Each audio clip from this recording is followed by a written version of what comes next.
On March 14, 1857, beneath the columned portico of the Richmond Exchange, a single human being sold for the equivalent of $378,000 in today's currency. The auctioneer's gavel fell 17 times before the final bid was accepted, and when it did, 3 men in the crowd collapsed where they stood. No record explains why this particular sale commanded a price that exceeded the cost of 12 experienced field hands, or why the buyer immediately transported his purchase 200 miles northwest into the Blue Ridge Mountains, never to be seen in civilized Virginia again. The Commonwealth's archives contain a single leather-bound ledger documenting the transaction, but 7 pages have been carefully razored out, leaving only the shadows of pressed ink bleeding through from the reverse side. What made one human life worth such an impossible sum?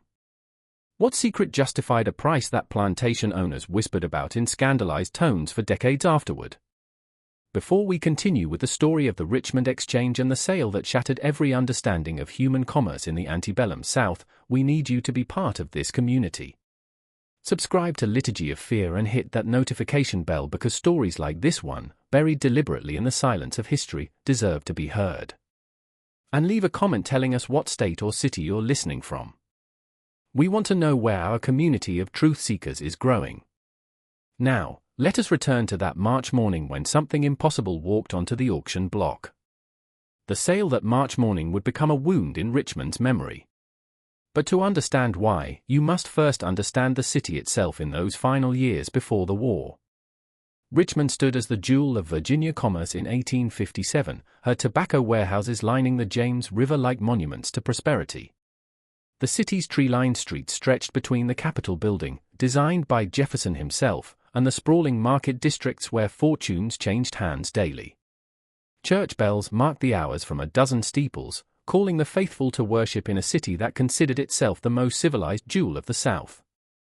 The Exchange itself occupied a Greek Revival building on Franklin Street, its Doric columns suggesting permanence and order in a world built on neither.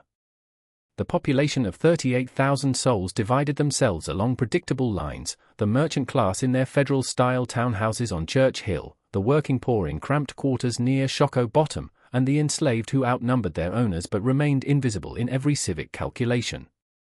Among the city's prominent families, the Havilands controlled the largest tobacco processing operations, while the Gresham brothers dominated the riverboat trade.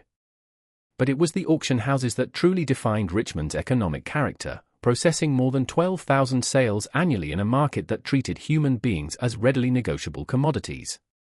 Thomas Fairmorn operated the exchange with ruthless efficiency. At 43, he had conducted more than 6,000 sales, his practiced voice capable of extracting maximum value from every transaction.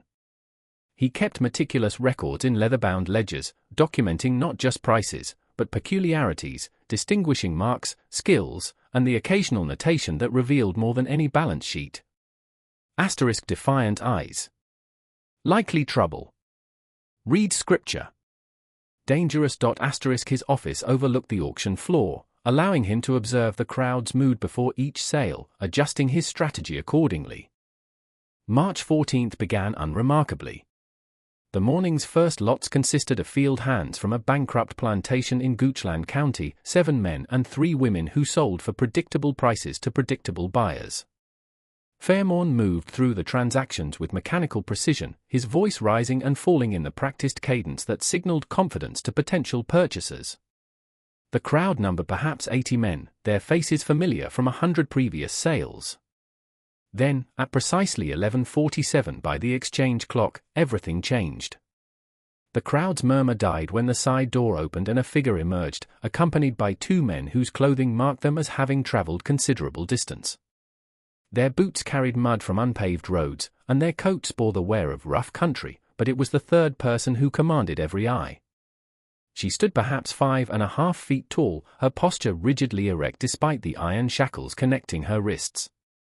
Her skin bore the deep tan of outdoor labor, but her hands showed no calluses, no scars, none of the marks that typically accumulated on enslaved bodies subjected to plantation work. She wore a simple cotton dress, clean but unadorned, and her hair had been pulled back in a severe bun that revealed a face of unsettling composure. Her age appeared difficult to determine, somewhere between 25 and 35, but it was her eyes that caused the first whispers to ripple through the assembled buyers. They reflected no fear, no resignation, no emotion whatsoever. Fairmorn descended from his platform, his expression betraying momentary confusion. He consulted briefly with the two escorts, examining papers they produced from worn leather cases. His lips moved silently as he read, and those closest to the exchange would later report that his face went pale, then flushed, then pale again. He looked up at the woman, then back at the documents, then up again with an expression suggesting he had misread something fundamental about reality itself. When he returned to his platform, his voice carried an uncertainty that veteran auction-goers had never heard before. "Gentlemen, we have before us today an unusual lot. The seller wishes to remain anonymous, as is their legal right under Virginia statute. The property before you has been designated Lot 37. No name provided. Age estimated at 30 years. Origin undisclosed. No documented history of fieldwork, house service, or skilled trade." A voice called out from the crowd. "What's her value then, Fairmorn? Why waste our morning?" Fairmorn's jaw tightened. The opening bid has been set at $5,000. Silence crashed over the exchange like a physical force. $5,000 exceeded the annual income of most men present. It represented the cost of a prime breeding pair, or 3 skilled blacksmiths, or enough field hands to work 50 acres of tobacco. For a single woman with no documented skills or history, the price was absurd. "That's madness," someone shouted. "You've lost your sense, Fairmorn." But Thomas Fairmorn did not lower the price. Instead, he did something he had never done in 20 years of conducting sales. He opened the leather folder the escorts had provided and began to read aloud. The seller provides the following attestation, sworn before a magistrate in Albemarle County on March 9 of this year. The property designated Lot 37 possesses knowledge of significant value to parties concerned with matters of agriculture, commerce, and territorial development. Said knowledge has been verified through demonstration to 3 independent witnesses whose signatures and seals appear below. The purchaser will receive, along with the bill of sale, a sealed letter containing specific instructions for extracting said knowledge. The seller guarantees the accuracy of all information obtained through proper application of these instructions. The crowd's confusion deepened into something approaching anger. Men began shouting questions simultaneously. Asterisk what knowledge? What demonstration? What instructions? Asterisk. Fairmorn raised his hand for silence, then continued reading, his voice growing quieter with each word. The seller further states that attempts to force disclosure through ordinary interrogation will prove futile. The property has been conditioned through methods both legal and effective to reveal information only under circumstances detailed in the sealed letter. The seller accepts no responsibility for consequences arising from improper handling of the property or failure to follow provided instructions. He looked up, his face grave. The opening bid remains $5,000. Do I hear $5,000? For a long moment, no one spoke. Then, from the back of the room, a hand rose. The man attached to it wore the plain clothes of a Western Virginia farmer, his face weathered by mountain winds. $5,000, he said simply. $5,500, came another voice, this one belonging to a Richmond merchant whose tobacco interests extended into 3 counties. What followed next would be discussed in hushed tones for years afterward. The bidding escalated with a speed that defied every convention of auction economics. $6,000. $7,000. $8,500. Men who had come to purchase field hands found themselves competing for something they could not name, driven by the guarantee of knowledge so valuable that someone would swear to its worth before a magistrate. The woman on the platform never moved, never spoke, her eyes fixed on some invisible point beyond the assembled crowd. At $12,000, only 4 bidders remained. At $15,000, 2, the Western Virginia farmer and a man whose identity nobody present could determine, his face shadowed by a wide-brimmed hat, his voice calm despite the staggering sums he proposed. $16,000, said the farmer, his voice cracking. $20,000, replied the stranger without hesitation. The crowd gasped. $20,000 exceeded the value of most working plantations, with land, buildings, livestock, and enslaved workers included. For a single human being, it represented a price beyond all reason. The farmer stood silent for a long moment, his face twisted with something between anger and despair. Then he turned and pushed his way through the crowd, disappearing into the March sunlight. The stranger stepped forward, producing from his coat a bank draft that caused even Fairmont's experienced hands to tremble as he accepted it. The transaction took 43 minutes to complete. Legal documents were signed, witnessed, and sealed. The bank draft was verified by a courier dispatched to the Bank of Virginia on Main Street. And when everything had been formalized according to Commonwealth law, Thomas Fairmont handed the stranger 2 items, a bill of sale stamped with the exchange's official seal, and a sealed envelope bearing a wax impression of a symbol no one present could identify. The stranger took possession of his purchase without speaking a single additional word. He produced a key, unlocked her shackles with movement suggesting long practice, and gestured toward the side door. She walked beside him with the same unsettling composure she had maintained throughout the entire proceeding, and together they vanished into the Richmond streets. 3 days later, when inquiries began circulating about the identity of the buyer, investigators discovered that the bank draft had been drawn on an account belonging to a livestock company registered in Staunton, a city more than 100 miles northwest in the Shenandoah Valley. The company's listed address corresponded to a grain warehouse that had stood empty for 7 years. The magistrate in Albemarle County who had supposedly witnessed the seller's attestation could not be located, though courthouse records confirmed his seal was genuine. The 3 independent witnesses mentioned in the sworn statement were never identified, and the woman who had sold for $20,000 was never seen in Richmond again. The sale's aftermath rippled through Richmond society like a stone dropped into still water. Within a week, Thomas Fairmont closed the exchange for 3 days, citing personal illness. When he reopened, he refused to discuss Lot 37 with anyone, redirecting all inquiries to his attorney, who provided only a terse statement confirming the sale's legality under Virginia statute. Fairmont's ledger entry for March 14 occupied a full page, unusual for his typically brief notations, but when a curious clerk attempted to examine it more closely, he discovered that 7 sequential pages had been removed with surgical precision, leaving only the faintest impression of text bleeding through from the reverse side of the remaining sheets. Rumors multiplied with the speed that characterizes scandalized communities. Some claimed the woman possessed knowledge of buried Confederate gold, though the war lay for years in the future and no one could explain how an enslaved person might obtain such information. Others whispered about stolen plantation account books, documents that could ruin prominent families if their contents became public. A tavern keeper near Shockoe Bottom swore he had heard the woman speak in a language nobody recognized, though he could not explain how he had been close enough to hear her at all. The most persistent story involved the sealed letter.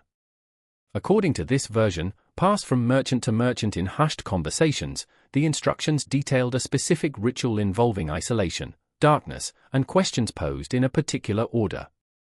The woman would answer only if these conditions were met exactly, and her responses would reveal locations of something valuable, perhaps mineral deposits or forgotten land surveys that could alter property boundaries worth thousands of dollars. Some claimed she was a surveyor's daughter who had memorized her father's secret maps before his death. Others insisted she had worked in a cartographer's office and stolen information about Western territories before Oklahoma and Kansas had been properly mapped. But the stories that gained the most traction involved the 3 men who had collapsed during the auction. 1, a tobacco factor named William Tucker, recovered consciousness within minutes and departed the exchange without explanation. The second, a riverboat captain called Nathaniel Cross, required assistance to reach his home on Clay Street, where he locked himself in his study and refused visitors for a week. The third man, whose name no records preserved, was carried out by friends and never appeared in Richmond society again, though some claim to have seen him months later in Petersburg, his hair gone white and his hands shaking uncontrollably whenever someone mentioned the exchange. The most intriguing development came 6 weeks after the sale, when a Richmond Dispatch reporter named Charles Whitfield decided to investigate the transaction for a feature article. Whitfield was known for his tenacity and his ability to extract information from reluctant sources. He began by examining courthouse records in Albemarle County, searching for the magistrate's attestation. He found the seal impression in the record books, but the corresponding document had been filed in a section restricted to judicial review, inaccessible to public inquiry. When he pressed the court clerk for information, he received only a cold stare and a warning that some records remained sealed for good reason. Whitfield then traveled to Staunton, determined to locate the livestock company that had provided the bank draft.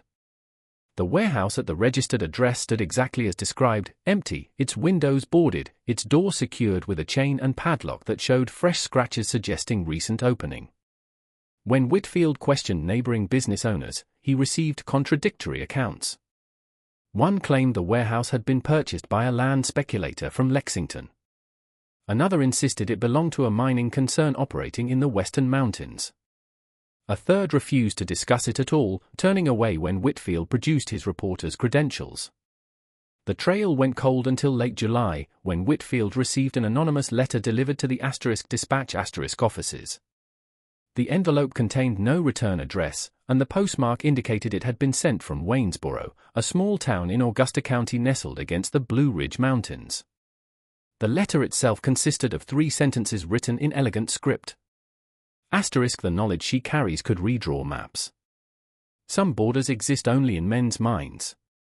Stop searching before you learn which category you occupy. Whitfield published a carefully worded article on August 3, 1857, titled The Mystery of the Richmond Exchange. He described the unusual sale, the astronomical price, and the sealed letter, but he drew no conclusions and named no names beyond those already public. The article appeared on page 7 of the *Dispatch* between advertisements for patent medicines and notices of estate sales. It generated modest local interest, but no significant response. 3 days after publication, Charles Whitfield failed to arrive at the *Dispatch* offices for his morning shift. His landlady reported that his room appeared undisturbed, his clothes and possessions untouched, but Whitfield himself had vanished. A police investigation produced no evidence of foul play. His bank account showed no unusual withdrawals. His friends and colleagues could offer no explanation. After 6 weeks, the investigation was quietly closed, and Charles Whitfield joined the growing list of people connected to Lot 37 who had simply ceased to exist in any verifiable way. The years that followed brought war to Virginia, transforming Richmond from a prosperous commercial center into the capital of the Confederacy.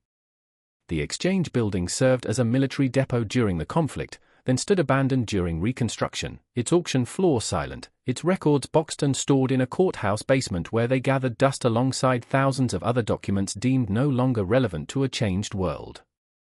Thomas Fairmorn died in 1869, his estate passing to a nephew who sold the Exchange building to a textile company. The nephew reported finding among his uncle's effects a locked iron box that Fairmont will specifically instructed must be thrown into the James River unopened. The nephew complied, though he later admitted to friends that the box had been surprisingly heavy, as though filled with lead type or printing plates. But the story refused to die completely. In October 1873, a former Confederate officer named Daniel Vaughan published a memoir of his wartime experiences. Among the anecdotes about battles and campaigns, he included a curious passage about a conversation he had overheard in the winter of 1863 while recovering from wounds in a Richmond hospital. 2 elderly men had been discussing old times, and one mentioned the infamous Exchange sale of 1857. According to Vaughan's account, the man said the buyer knew exactly what he was purchasing. He had been searching for 3 years, traveling from Baltimore to Charleston, seeking someone with that particular knowledge. When he found her, price became irrelevant. He would have paid $50,000 if necessary. Some secrets are worth more than gold because they reveal where the gold is buried. The passage generated minimal interest when the memoir was published. Virginia was still recovering from war and Reconstruction, and few readers cared about mysterious auction sales from 16 years earlier. But Vaughan's words would resurface decades later when a historian researching antebellum commercial practices stumbled across them and began asking new questions about what knowledge could possibly justify such an impossible price. The historian's name was Margaret Holloway, and in 1891 she was already establishing a reputation as one of the few women willing to excavate uncomfortable truths about Virginia's past. Her interest in the exchange sale began accidentally, triggered by a footnote in Daniel Vaughant's memoir while she researched economic patterns in pre-war Richmond. The mention of $20,000 caught her attention immediately. She knew enough about antebellum prices to recognize the sum as wildly aberrant, and her academic training had taught her that aberrations often concealed larger patterns.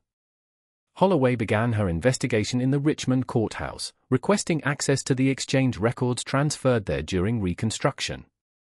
The clerk initially resisted, explaining that the documents had been stored without proper cataloging and would require weeks to locate, but Holloway persisted. Eventually, she found herself in a basement room surrounded by water-stained boxes containing the remnants of Richmond's commercial history.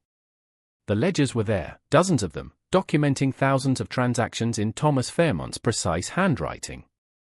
She found the March 14, 1857 entry immediately. The missing pages were obvious, their absence creating a gap in the sequential numbering. But Holloway noticed something the casual observer might miss: the impressions bleeding through from the reverse side of the remaining pages. By holding the ledger at specific angles under lamplight, she could discern fragments of text: Western Survey marks, ridge line above seam, follows 3 feet depth. The word suggested geological or geographical documentation, not the biographical details typically recorded for enslaved people being sold.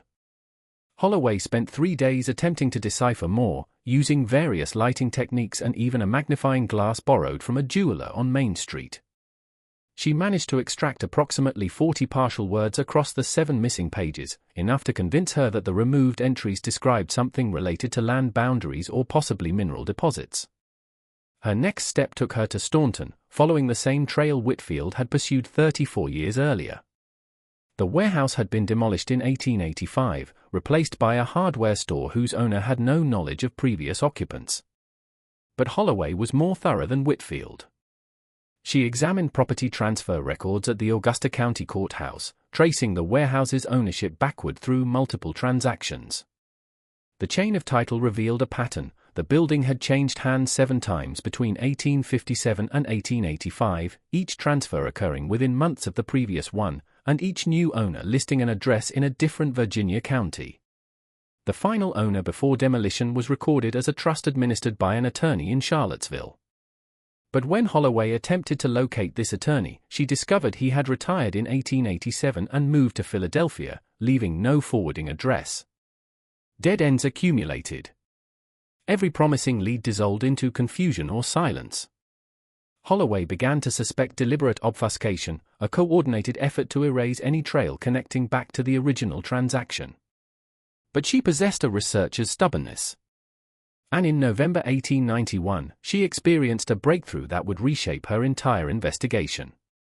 While examining tax records in Albemarle County, searching for any properties associated with the mysterious livestock company, Holloway discovered an unusual land transfer dated April 1857, 1 month after the exchange sale.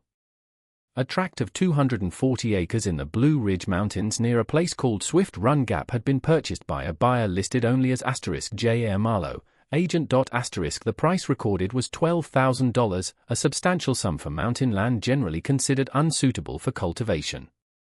More significantly, the property's legal description included a peculiar notation: bounded on north by granite outcrop bearing survey mark 1749, on south by creek branch following limestone formation, on east by ridge line above coal seam exposure. The geological specificity caught Holloway's attention immediately. Most land descriptions of the period relied on trees, streams, and other easily identifiable markers. This description suggested someone with detailed knowledge of the property's subsurface characteristics, the kind of knowledge that would require either geological survey or first-hand mining experience. Holloway traveled to Swift Run Gap in December 1891, a difficult journey requiring 2 train connections and a final stagecoach ride into mountain country that seemed untouched by the approaching 20th century. The property described in the tax records lay 3 miles from the nearest settlement, accessible only by a narrow track that wound through dense forest. She hired a local guide named Samuel Fletcher, a man in his 60s who had been born in these mountains and knew every hollow and ridge. Fletcher listened to Holloway's description of the property, then nodded slowly. "You mean the Marlowe place? Abandoned near 20 years now." Nobody goes there. Strange history to that land. When Holloway pressed him to elaborate, Fletcher's expression grew cautious. My father worked a claim nearby back in the 50s. He remembered when Marlowe arrived with a woman, built a cabin up there, kept to themselves completely. Stayed maybe 3 years, then one spring they were just gone. Cabin stood empty until it fell to ruin. He paused, clearly uncomfortable, continuing. Holloway waited, understanding that silence often extracted confessions better than questions. During those 3 years, Fletcher continued, Marlowe hired local men periodically, day labor, digging work mostly. My father took one such job in 1858. Said Marlowe paid well, but insisted on strange conditions. The men worked in shifts, never more than 2 at a time, and Marlowe always had the woman present during the work. She would stand nearby, sometimes pointing, sometimes speaking quietly to Marlowe, guiding where they should dig. My father said they uncovered a coal seam, quite substantial, exactly where she indicated. Later heard similar stories from other men who took Marlowe's employment. They would dig at spots she selected, and always found something valuable, iron ore deposits, limestone formations useful for building, or underground springs that could power machinery. Holloway felt her pulse quicken. Did your father ever speak with this woman directly? Fletcher shook his head. Marlowe never permitted conversation with her? She communicated only with him, and he relayed any necessary instructions to the workers. But my father said she had eyes like someone looking through you at something beyond. And when she pointed to where digging should occur, men had learned not to question. She was never wrong. If you're finding this story as disturbing as we are, you're exactly the kind of person who belongs in this community. Hit that like button to help others discover this mystery, and leave a comment with your thoughts about what knowledge this woman might have possessed. Was it genuine geological expertise, or something else entirely? Share your theories below.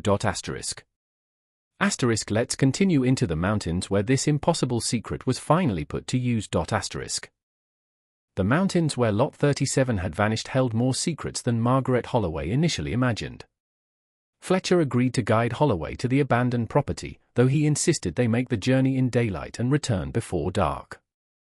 The December afternoon was cold and clear as they climbed the narrow track, frost crackling under their boots.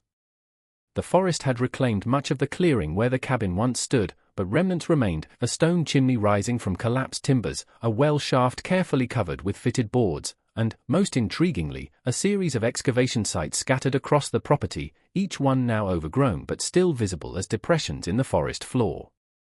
Holloway counted 14 distinct dig sites, ranging from shallow test pits to one excavation that appeared to have descended at least 20 feet before being abandoned.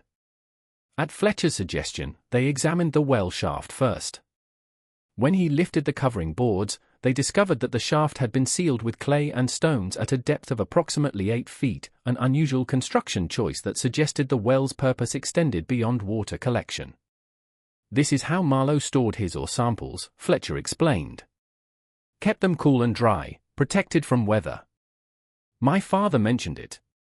Marlowe would bring up coal or iron ore from the dig sites, seal samples in canvas bags, and lower them into this shaft. Every few months, he would extract them and transport them somewhere, my father never knew where. Holloway knelt beside the shaft, examining the sealed interior.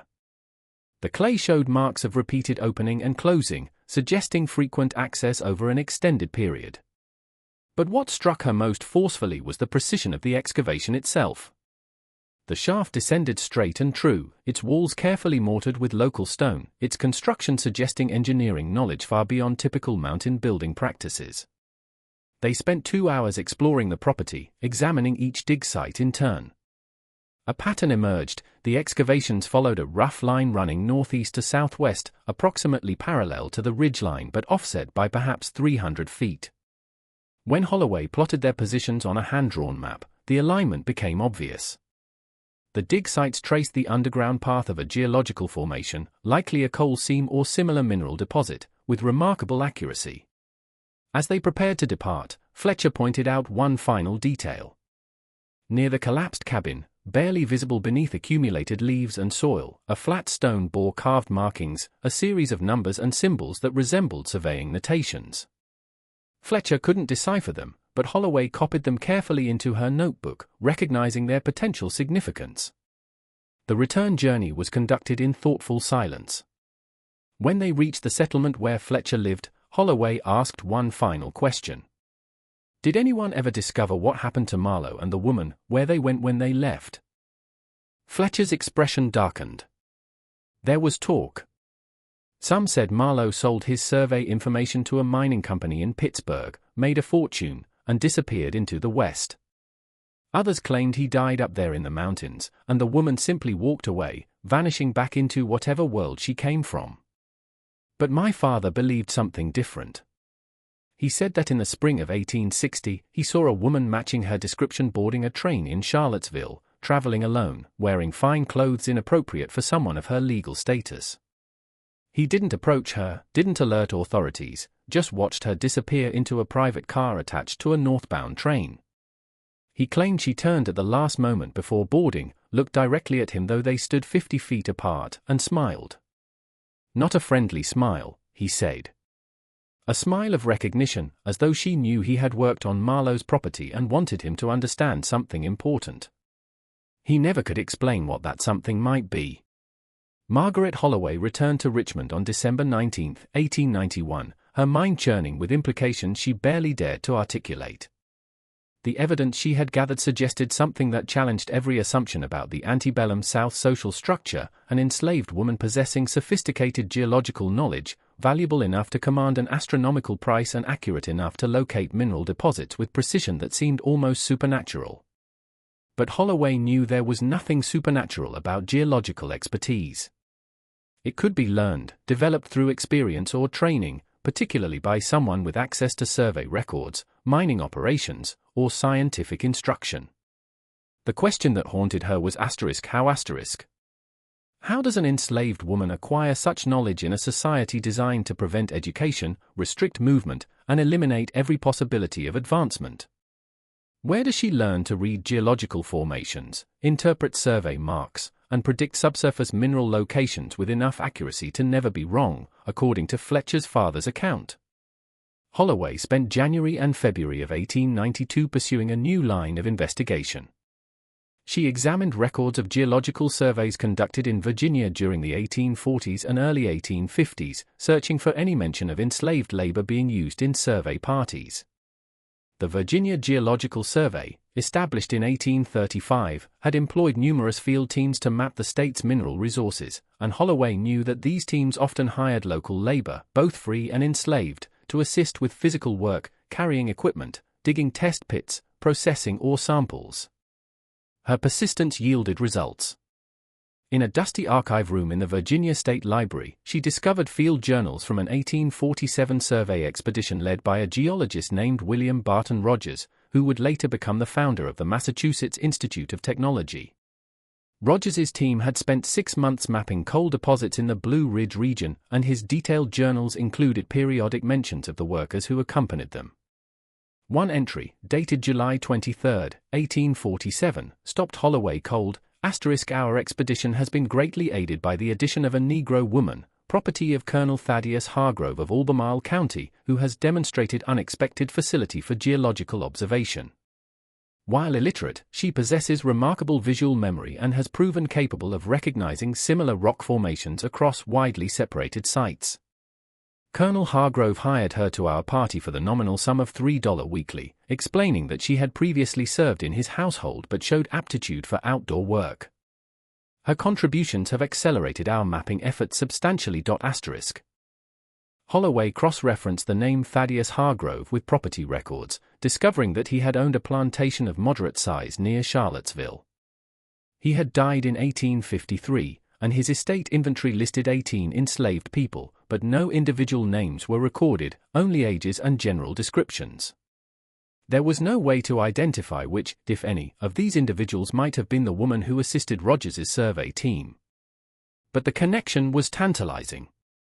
If Rogers's expedition had employed this woman for 6 months in 1847, she would have been exposed to systematic geological training, observing professional survey techniques, learning to recognize mineral deposits, understanding how subsurface formations could be predicted from surface indicators.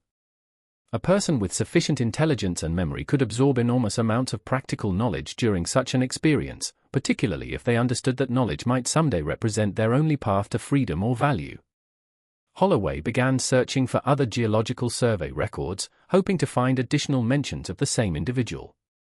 She discovered 2 more possible references, a brief notation in an 1848 survey report mentioning * the Hargrove woman previously employed, whose services would be valuable if available *, and a letter from 1849 in which a surveyor requested permission to hire * an enslaved woman with demonstrated geological aptitude * for a Kentucky expedition, though the letter provided no indication whether this request was granted.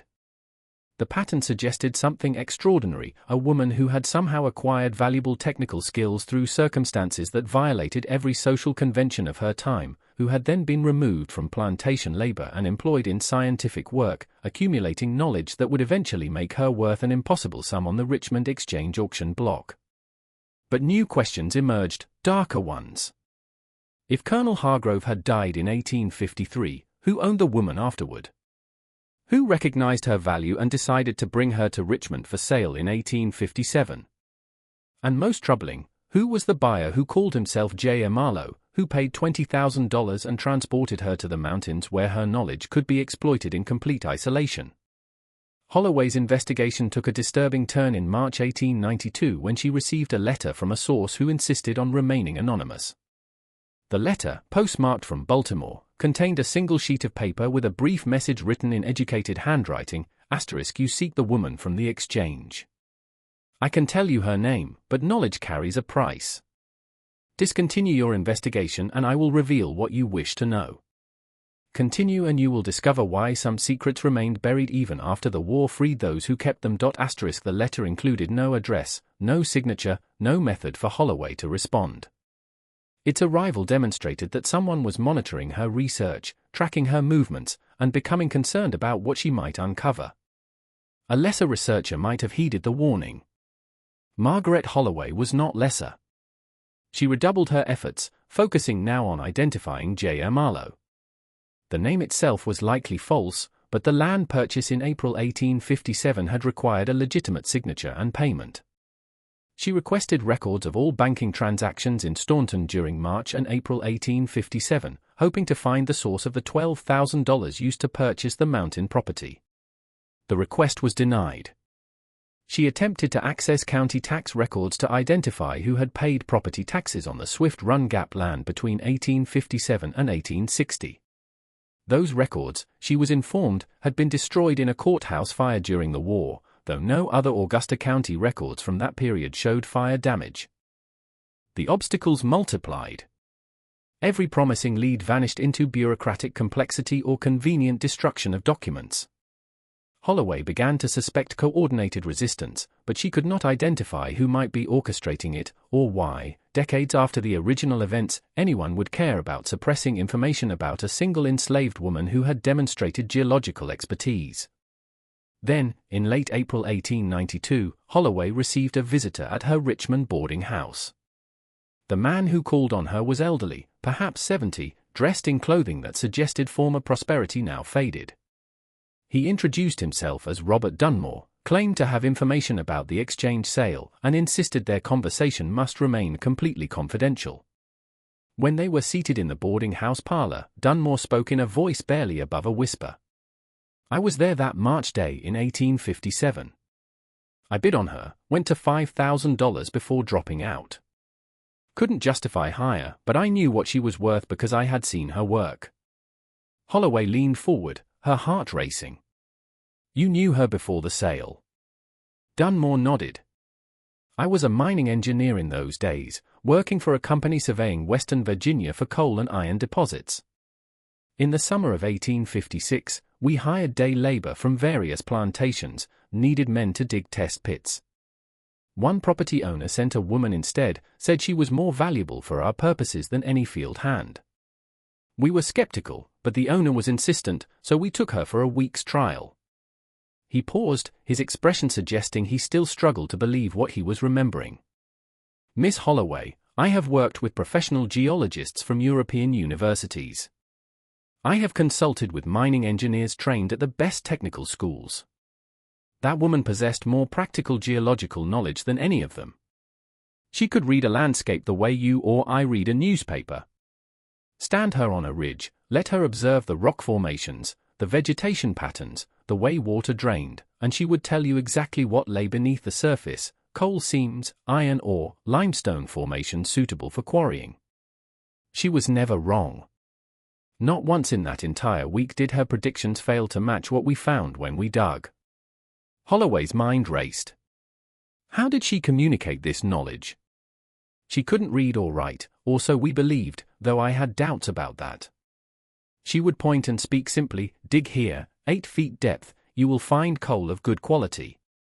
Or, this ridge continues south. Iron ore follows it, accessible at 20 feet. We would dig, and by God, there it would be. Exactly as she described. What happened after that week? Dunmore's expression darkened. Our company wanted to hire her permanently. Offered her owner substantial monthly payments. He refused. We pressed him, explained how valuable she could be, how much profit her knowledge could generate. He became angry, defensive, said we understood nothing about the situation. He ended the conversation and withdrew her from our employment immediately. But word spread among people in the mining industry. A woman with such abilities, if she could be acquired, would be worth a fortune. Several companies began making inquiries, trying to identify who owned her, hoping to negotiate terms. He met Holloway's eyes. And someone succeeded. Dunmore nodded slowly. Whoever brought her to Richmond for sale knew exactly what they possessed. That sealed letter Fairmorn mentioned, the instructions for extracting knowledge, that was a performance theater designed to drive up the price. The woman didn't need special rituals or darkness or any of that nonsense. You just had to take her to the land you wanted surveyed, let her observe, and listen when she spoke. Simple as that. But by creating mystery, the seller generated competition, pushed the price to levels that made even experienced speculators lose their heads. Who was the seller? Dunmore shook his head. I never discovered that. Tried for years, got nowhere. But I can tell you about the buyer. The man who called himself Marlowe was actually James Pritchard, a land speculator from Pennsylvania.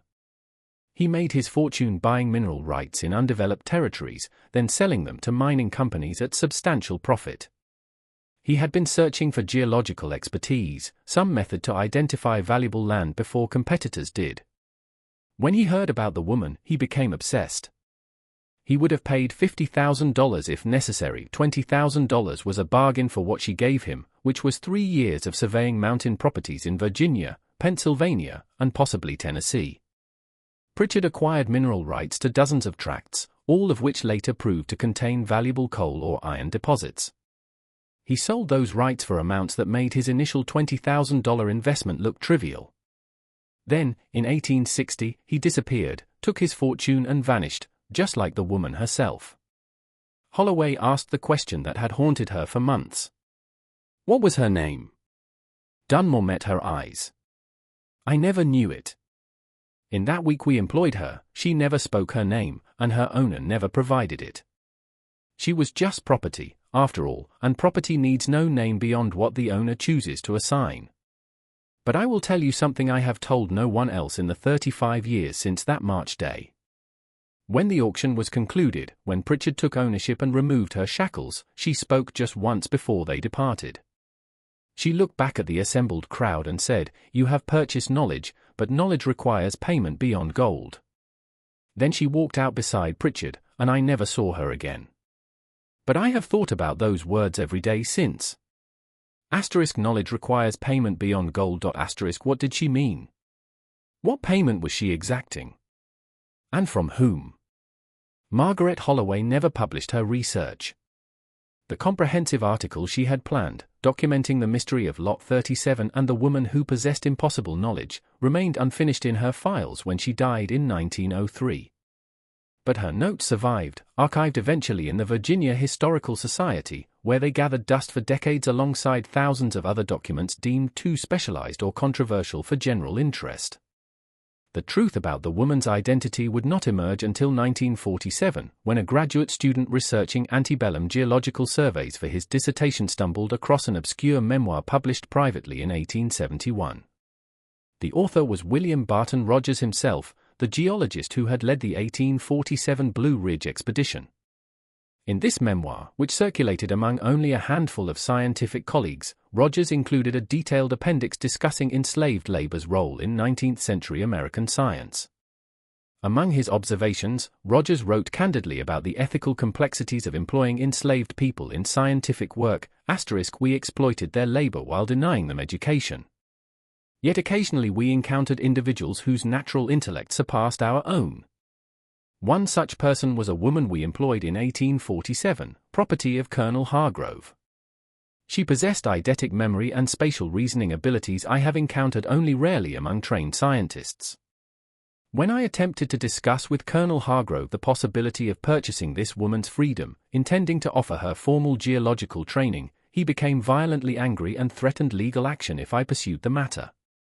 He explained that she had been educated illicitly by his deceased wife, who had defied his orders and taught several enslaved women to read, write, and study from the Colonel's scientific library. When Colonel Hargrove discovered this transgression, he sold off the other women immediately, but retained this particular individual because her acquired knowledge made her too valuable to dispose of cheaply. Rogers continued, I learned later that after Colonel Hargrove's death, his estate executor attempted to profit from this woman's abilities by hiring her to various geological survey operations.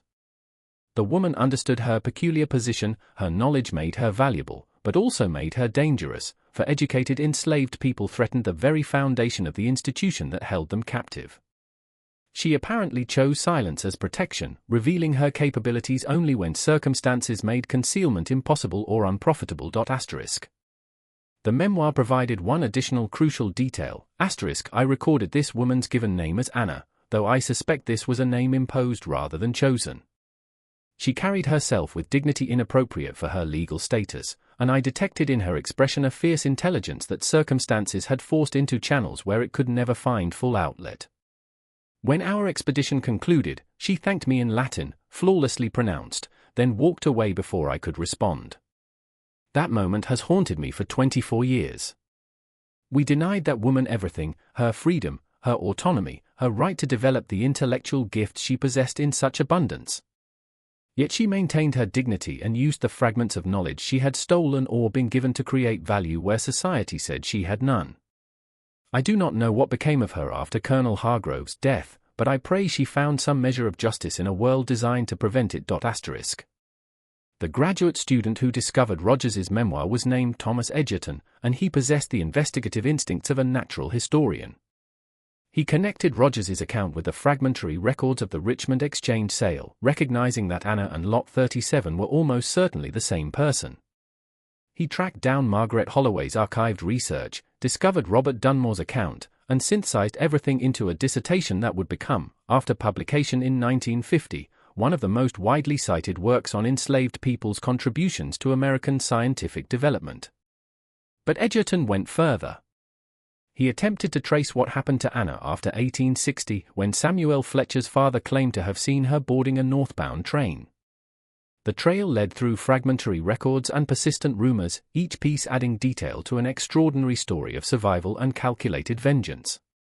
According to documents Edgerton uncovered, a woman matching Anna's description appeared in Pittsburgh in late 1860, where she obtained employment with a mining equipment manufacturer. Her title was listed as *technical consultant*, an unprecedented position for a woman of any race in that era.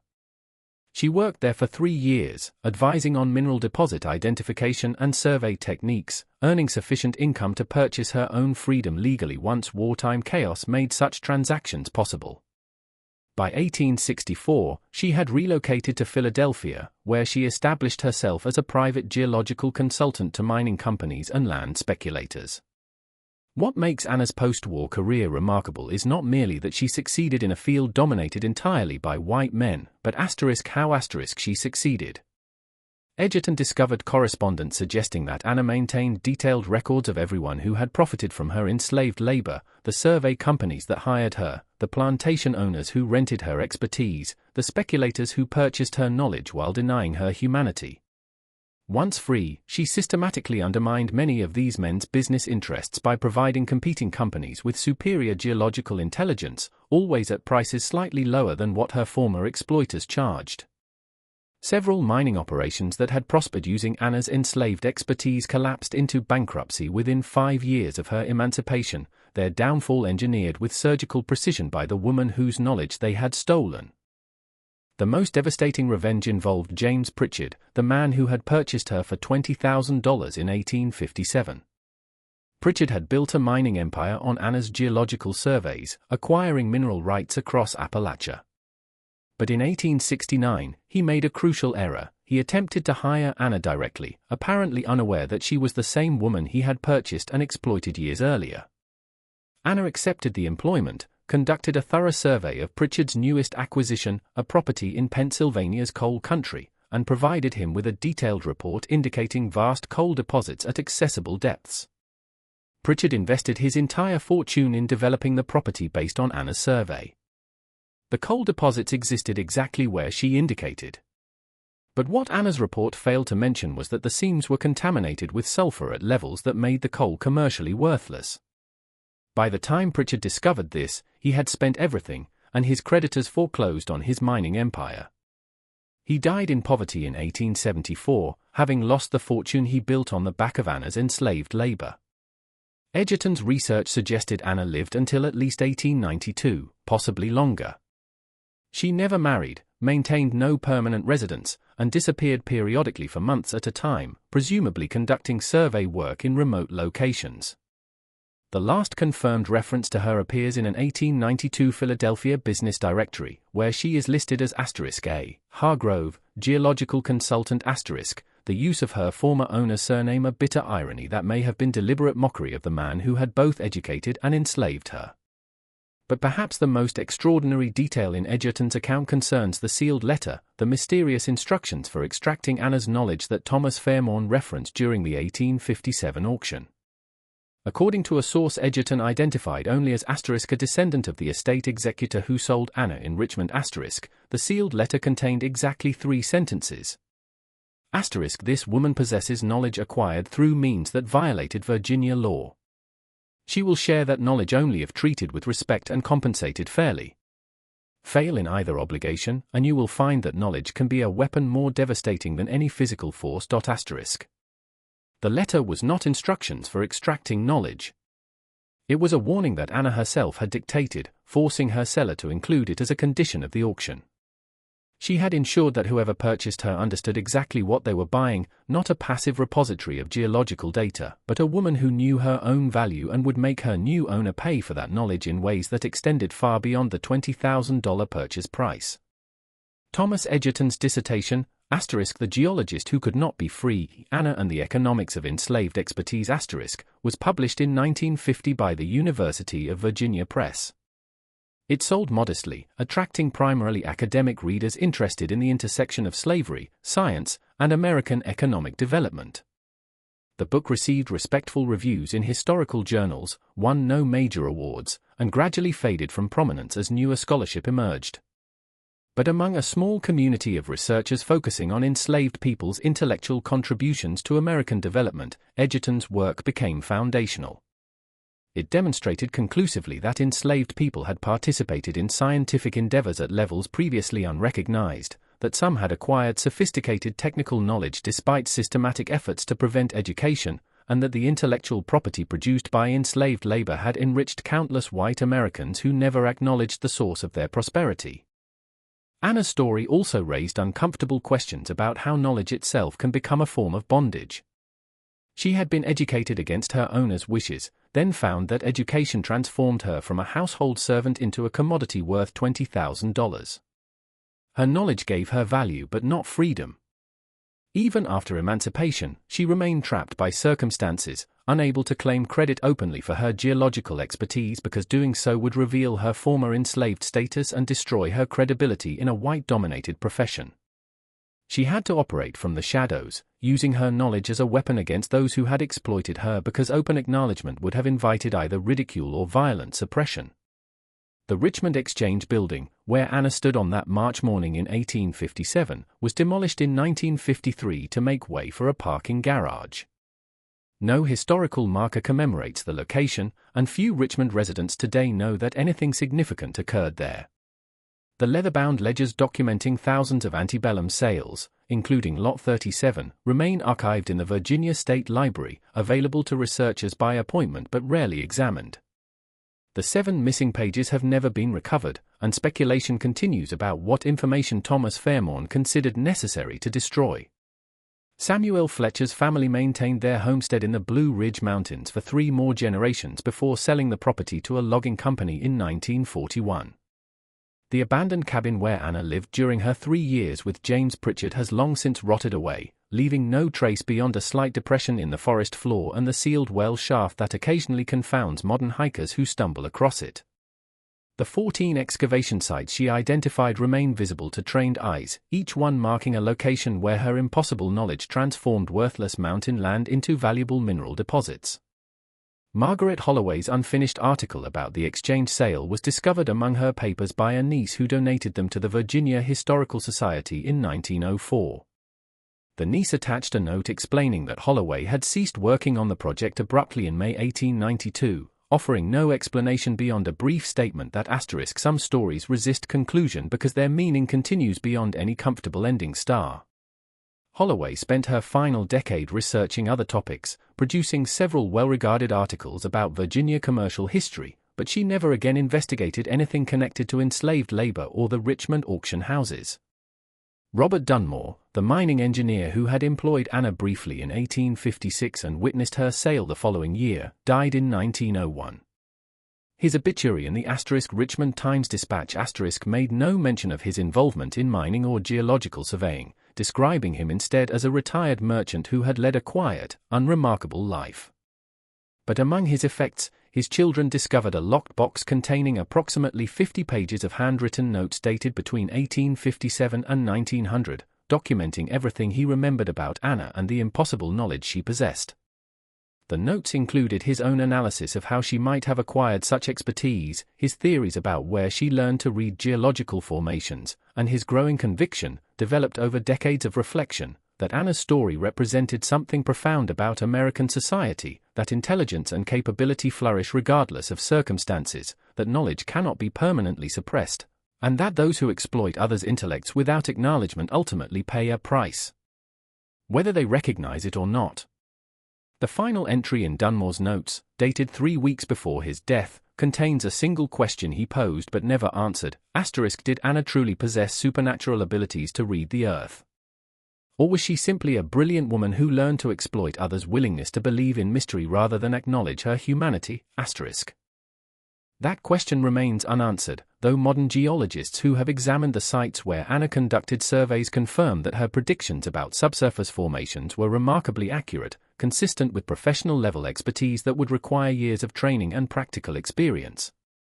How an enslaved woman acquired such training in antebellum Virginia, where education of enslaved people was illegal and scientific instruction remained exclusively available to white men of means, continues to puzzle historians.